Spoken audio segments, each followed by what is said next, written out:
Where did you find such creatures? So soft. This one has all her teeth.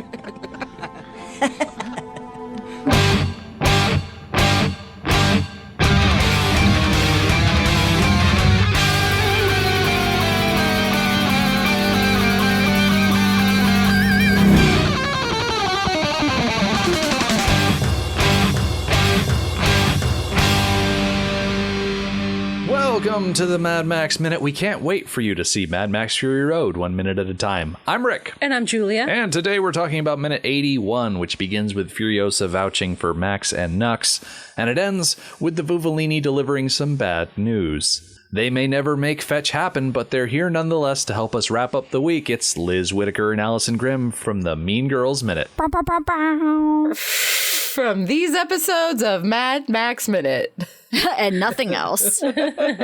Liz, Yes. you are intimately familiar with situations in which girls band together to form a little microcosm within a larger society.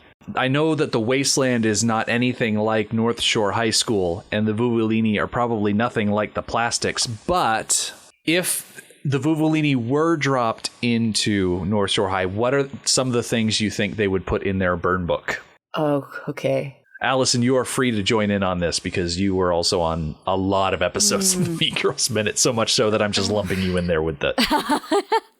Why are there so many men? I was just going to say lots of bad stuff about men. The principal with the baseball bat seems okay. I like this teacher with the donuts. Everybody here has so many teeth. What? Yeah, all of them have all of their teeth. There's so many teeth here. They're so soft. What are... I've been suspended 8 times already for inappropriate touching. Why does this one have things on their teeth? The only worthwhile man is Kevin G. Oh, that's probably true, yeah. He seems like he would be very popular among the Vuvalini or the Tortellini Vuvuzelas. Vuvuzela. They all wear so many colors. Just so many colors here. These are all, like, not harsh enough to be in the burn book. These are all just, These are just compliments. observations. This is just things that are. Everyone here is weak and soft. But I also feel like the Vuvuzelas don't have the luxury of being... Of burning. Yeah, like they don't have the luxury of just throwing shade at other ladies. They've got to stick together to, like, reach a common goal, which is survival.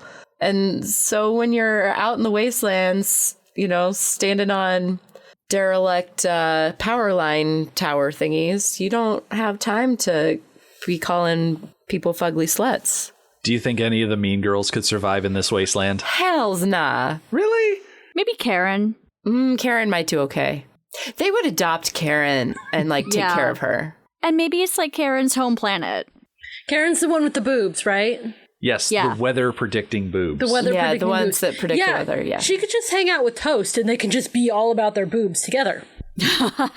Hey, it was cold that day. Was it cold every day? Yes. Okay, that's fair. It was cold every day. But her nipples are distracting. To be fair, we don't know what Karen's home planet looked like. Right, it could be very similar to this. Yeah. She could be right at home here in the desert. Yeah, that's true. Of them, I think Karen has the best chance. Do you think that if, or when, I should say, when we hit apocalyptic stage in our world, all of the aliens will just suddenly go home? Like, we'll have, like, a flood of alien abductions, which is really just the aliens who've been living among us going home because they don't want to be here for this? Yeah, it'll be like the Hitchhiker's Guide to the Galaxy where, like, all the dolphins start leaving. Yeah. Maybe that's what's happening to the bees, you guys. They're just going home? That's what's happening to the bees. That makes so much sense. We did it. We cracked it. I don't know why I'm excited because that means Take it home, apocalypse guys. is Aliens coming. exist and they're bees. Oh, no. Isn't that the plot of Jupiter Ascending? Everyone find your Nobody loved saw ones. that movie. Did you ever see Jupiter Ascending? No. Nobody saw it. Is that Where Have All the Bees Gone? Is that what that movie's about? Now that's where I think it's Mila Kunis who is like a secret alien queen, and Sean Bean takes care of bees, and the bees like swarm around Mila Kunis, but not like in a weird way. Not in a weird way? Not like in a sexy way. I don't understand. And Sean Bean's like, they can recognize a queen or something like that. Okay. Cool. Wait, if we extrapolate from that, does that mean that bees are like should constantly be swarming around Queen Elizabeth? Oh, how amazing would that be? Or Queen Latifah. Yeah. Or just Beyonce. Bee is in her name. What if that means the Queen Elizabeth II is not legitimate because she's not constantly being swarmed by bees?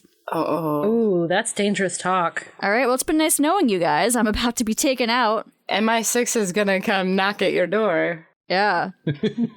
I say. I'm about to be abducted by somebody from, MI5? MI6, I think? MI6? We just lost all our something like Canadians, that. all of our Australians, and all of our Brits.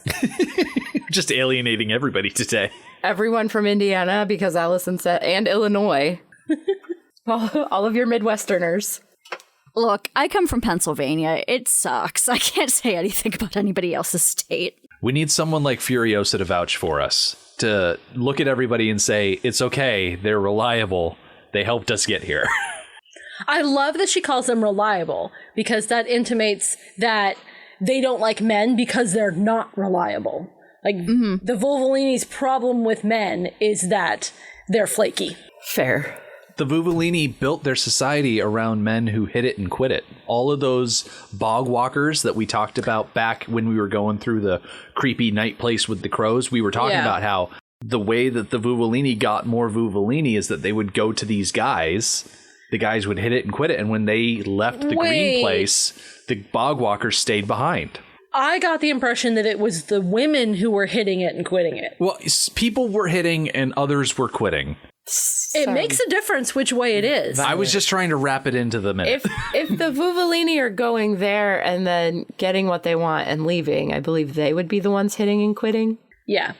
But they may have been driven to that type of relationship by past experiences with men, shockingly enough. Same, girl, same. Reminds me of The Village. Okay. Where this group of people who have been victims in various ways just couldn't stand being part of society anymore. So they had a rich member who set them up on their little commune out in the woods, and they just did their own thing.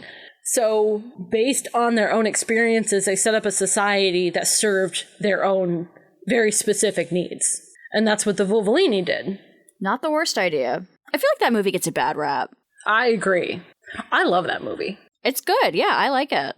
I love the concept. I love the way that Antoinette looks at Nux and Max and then glances back at Furiosa, and Furiosa is like, yeah, they're reliable, it's okay. And then Antoinette just looks back at them like, are they though? They are men. Are you reliable, Furiosa? Probably. That's true. And she found her way back. I mean, she kept track of 7,000 days. Yeah, but how accurate is that really? Yeah, we are also trusting that she can count that high. She could just be making up a number. I can't count that she high. drove right past the green place. Well, it's not like they had road signs set up. It's not green anymore, so... Yeah, it was blue. It was Oh, blue. that's sad. This minute is incredibly sad. The end of this minute. And then Monday's minute is like heartbreaking. I have no context for the rest of this movie. And I was watching this minute and I was just like, oh, thanks, Rick. Really brought down my day. We'll have to bring you back on a more exciting girl power moment, All right. which really could be any chunk of minutes clear through to the end of this movie. Liz, I think you would really like this movie. I agree. I think you should watch the whole thing. You should do Okay. like I did when I was on your show. I hadn't watched the movie at first, and then I came back later and I had guilter. watched the movie. All right. It was a totally different experience. I'm going to go rent it from the library. Good idea. That's how I get a lot of movies, too. That's how Rick watched Mean Girls. Yeah. I walked up to the desk and I said, I would like to borrow Mean Girls, please. And they were like, excuse me, sir, this is the 21st century. Why don't you go look it up? It's completely ignoring the fact that I work in the basement of the library. I walk by these people all the time. Did you ask the librarian with the Valley Girl voice? No.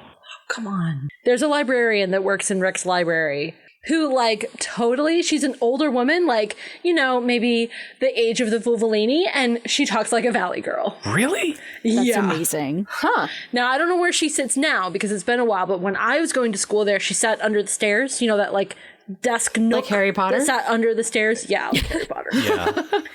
Her. Yeah, they moved that desk out of the nook. That's where they put all the DVDs now. Huh. My plan was to walk over to the DVD section, snag the case for Mean Girls, and then take it down to my office to watch it. You know, hide my shame, and all of the cases are empty because otherwise people would literally steal all of the DVDs ever. Just like you were planning to do? I was planning to borrow and then return. I was not planning on stealing, thank you. Were you planning on checking it out? That's not the same as stealing. Does your library not have a detector thingy? Well, that's the thing.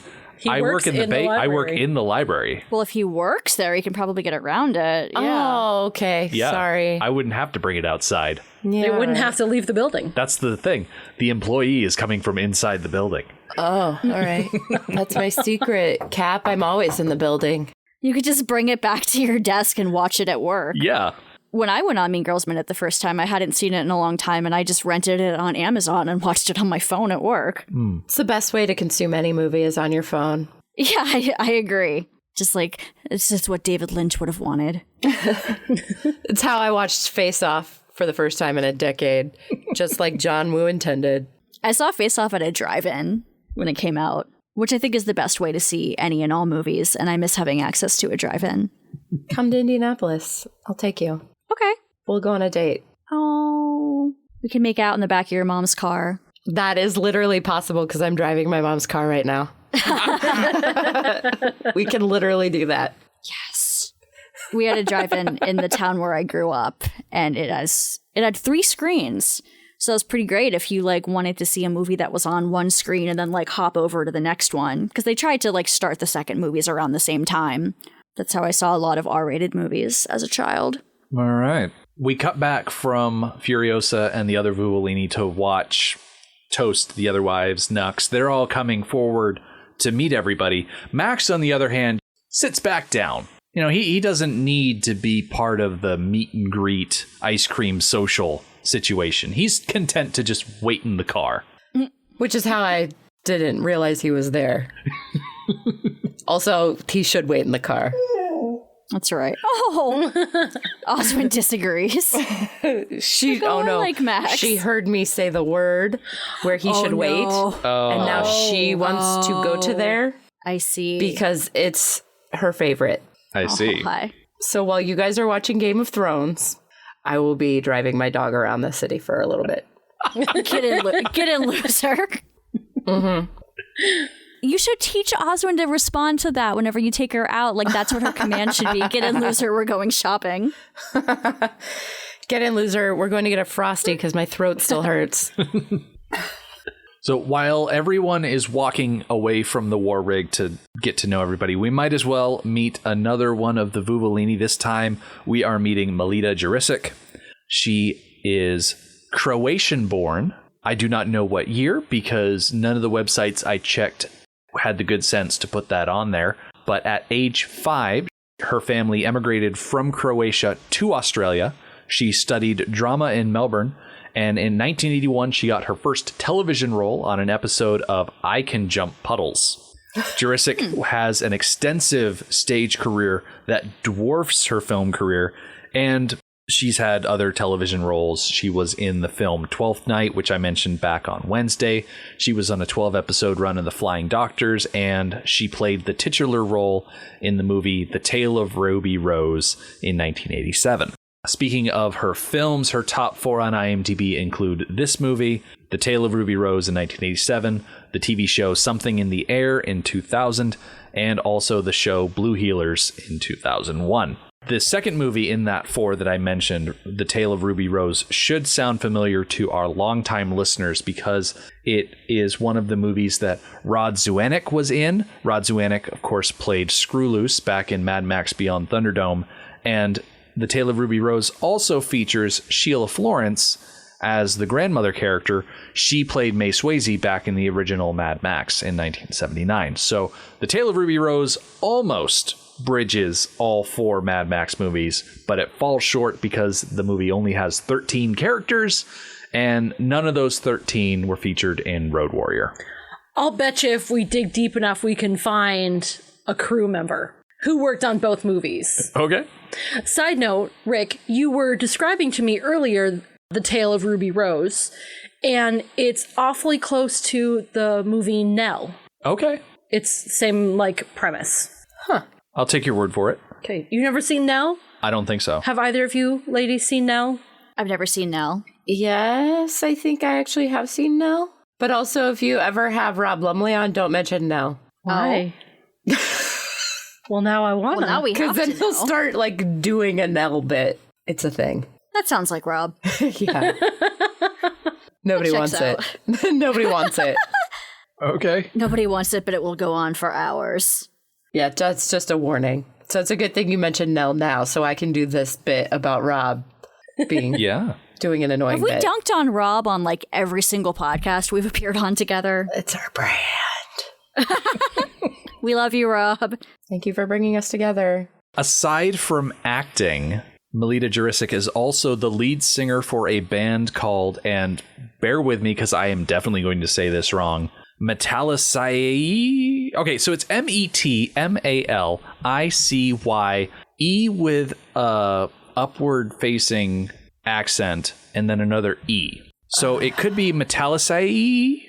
I don't know. I think it would help if you said it with more confidence. Well, I can't say it with Just- confidence because I don't know how to start with it to begin with. Fake it.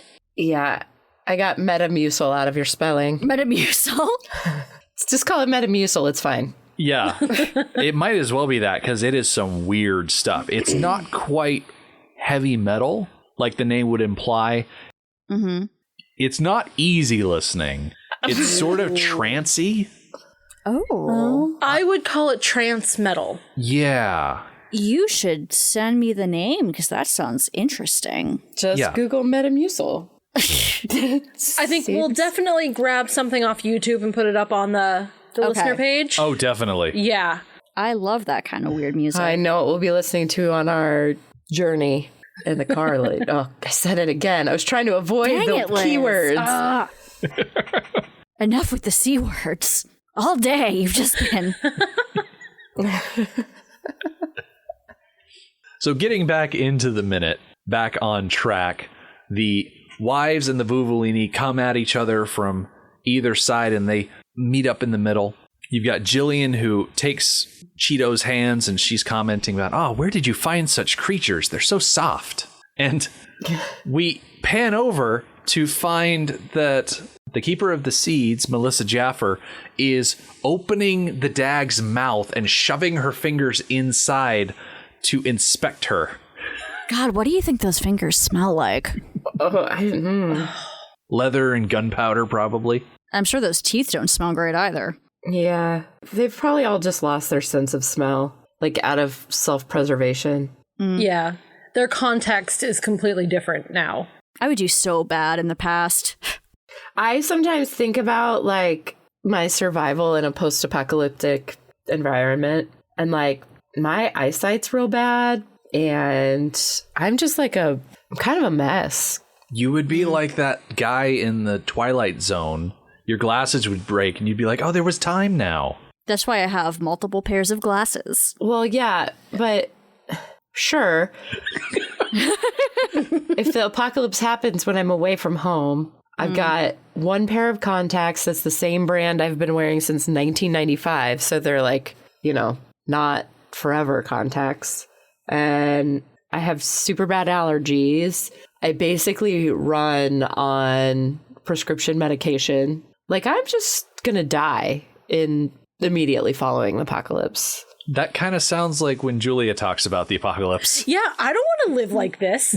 It sounds like it would suck, yeah. I don't want to survive the apocalypse. I want to go in the first wave. Yeah. Like, quick. Like, I used to date someone who was really into, like, prepping. And so, like, I had a bug out bag. And I'm like, this is great. Except for no, thank you. Can I just My bug out bag is just a cyanide pill. God, that's perfect. That's what I want. Your bug out bag is just a map to where they're going to be dropping the nuke. Yeah, I just want to go quickly, please. You want to go out like Sarah Connor in that nightmare she had. I want to not draw out this misery because I'm not cut out for this life of difficulty. I am a middle-class white American, and I am just not prepared to survive the aftermath of whatever this is. I say this while recording a podcast. The aftermath of what we ourselves have done. Yeah. Yeah. Julia has said in the past that she does not want to ride on the back of my motorcycle with a crossbow shooting bandits as we go. Okay, but that sounds fun, though. That I could be in. That sounds fun. I mean, if you want to go do that like now, I'm all over that. I'll ride on the back of your motorcycle anytime. Yeah, wait. But that sounds doing it now sounds better than doing it post-apocalypse. Yeah, but the surrounding hardship, like the scenario that you just described, in that scenario, I would end up dead. Yeah. With a boomerang in my face. I mean, I'm pretty crafty. I feel like I can make things out of other things. I'm innovative. I can bring people together. I'm a natural leader. I could have some useful skills in the post-apocalypse, but you could be a Morton Liz.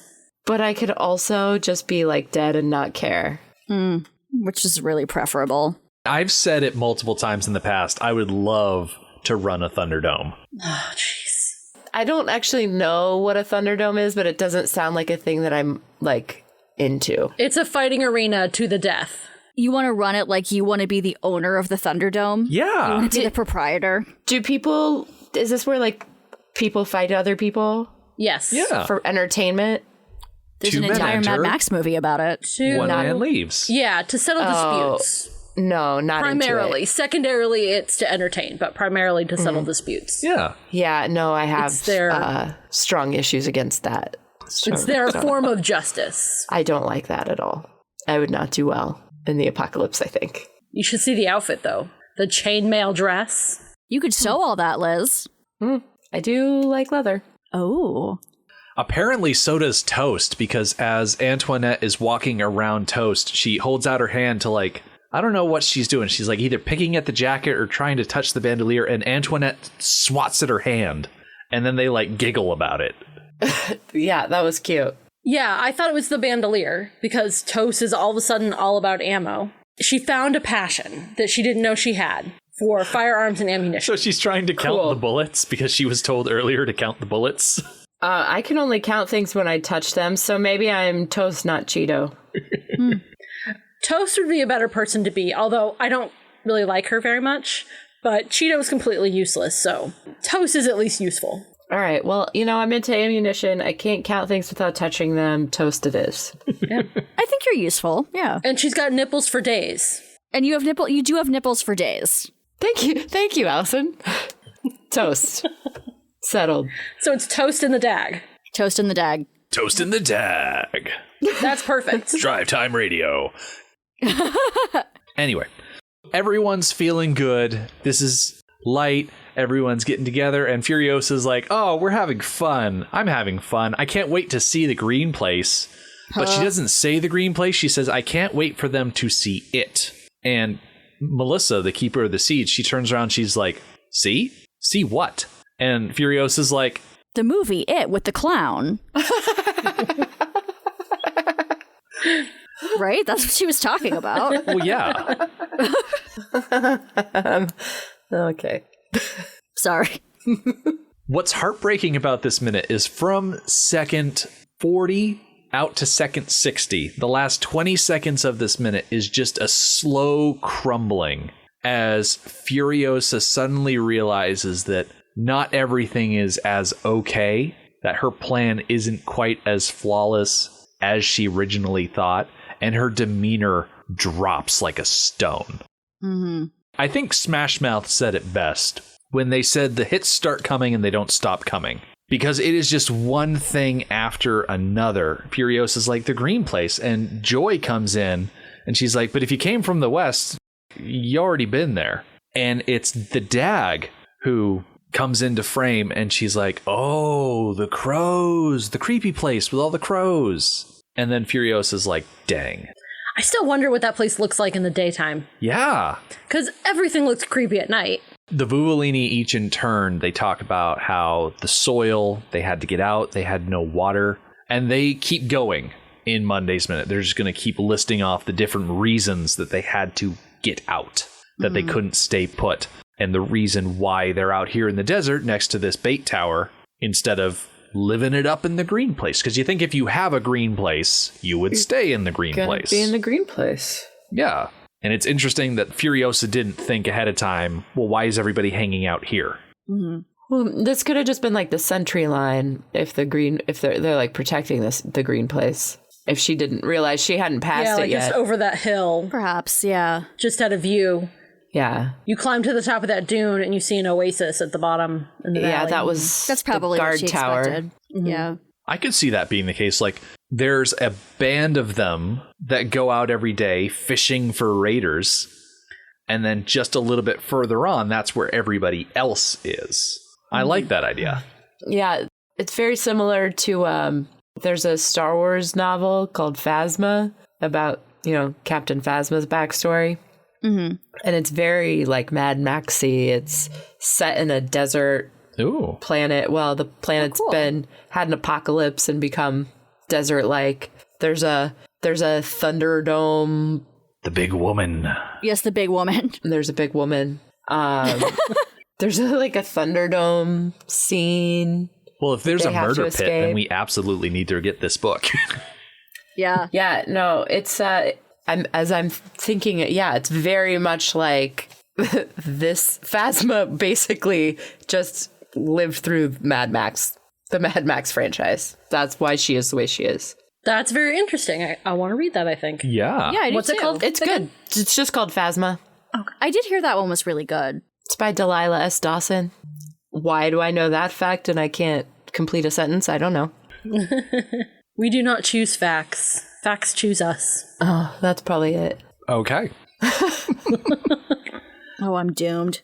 So like Julia said earlier, we are watching Furiosa's heart break, and we don't get to see it completely fall apart. She doesn't get to that acceptance phase until Monday. So we're going to have to put Mad Max aside for the weekend. We'll come back with that heart-wrenching scene on Monday.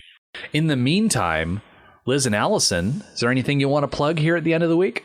I will plug the as yet to be created Way to Do in Minute again, because, I like to plug shows I haven't actually begun production on and hope that they happen. I mean, it makes sense, especially because doesn't Dune have a very rich tradition of female-led societal elements? No. Really? I thought there was like a whole priestess type thing going on with like a group of ladies. Oh, the Bene Gesserit, I guess. Yeah. All right. They control a bunch of stuff. Listen, my head is full of gunk right now. Even if your head is full of gunk, I've only ever seen the movie once. So my understanding of Dune is very little.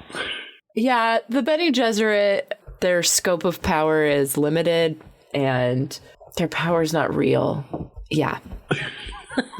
Intriguing. Look for more of that cutting commentary. Analysis, that deep analysis. Get excited for that on Way to Dune Minute. Hopefully I won't be sick when for that entire thing. Yeah, maybe don't record in the late spring, early summer. Ever. Yeah, no. ever. Or just I'm just going to have to fly to Denver and we're going to record the whole thing in a week. So I can be in a desert while I do it. Oh, hey, they also legalized mushrooms now too, so you can watch Dune in the proper that frame sounds of like mind. a terrible idea for me. Oh, see, I think that sounds amazing. I am a delicate I want to go hang out with you and George in the desert on mushrooms. That sounds ideal. Honestly, you can come do mushrooms and we'll record our podcast and it'll be great. I feel like George and I would have so much fun just effing with you. God, that sounds like what would happen. Yeah, we would Take just it back. You're not invited. All right, well, that pretty much wraps us up for the week. Liz and Alyson, thank you so much for joining us. It's been a delight having you. Thank you for having us. It was Yes, very thank nice to you be for here. putting up with me. So, And me. Liz, if you ever end up watching the rest of this movie, we'll have to have you back. Oh, I want to let you guys know as well, there is a restaurant chain in Pennsylvania called Mad Max. Don't know if you guys ever heard of it. It's not amazing Mexican food, but when you're in college, they have $5 margaritas. Oh, nice. I think So, we yeah. almost went there one time. We did. We were in they're not Philadelphia bad. for PAX Unplugged, and we knew of its existence, but we were there with a group of people who just weren't really on board. So it didn't happen. Oh, Maybe if the types. Movies by Minutes get together ever comes to Philadelphia, we'll get a group together. that would be nice. Yeah. I mean, it's not like great food, and it's not like Mad Max themed. It's just, I know of it because I went to Penn State, and that's where I got all my tequila shots. Nice. Like you do. That sounds like a good time Like too. you do, yeah. As for us, we will be coming back on Monday as the full weight of what the Vuvalini have said is crushing Furiosa, and there's nothing she can do about it but scream. The Mad Max Minute podcast is a fan project by Rick and Julia Ingham. The Mad Max franchise was created by George Miller and Byron Kennedy, is presented by Kennedy Miller Mitchell Productions, and distributed by Warner Brothers. Mad Max Minute is produced and edited by Rick Ingham. Our opening music is Verdi's Dies Irae by Daniel Bautista of danielbautista.com. Our home on the internet is madmaxminute.com. You can follow us on Twitter at madmaxminute, like us on Facebook by searching for Mad Max Minute, and join our Facebook listener group, Mad Max Minute Beyond Microphone. If you'd like to support the podcast, visit madmaxminute.com, where you can see what's in our TeePublic store, join our Patreon, or even donate to the show to help us keep the tanks full. Thank you for joining us from Minute 81 of Fury Road. We'll see you next time.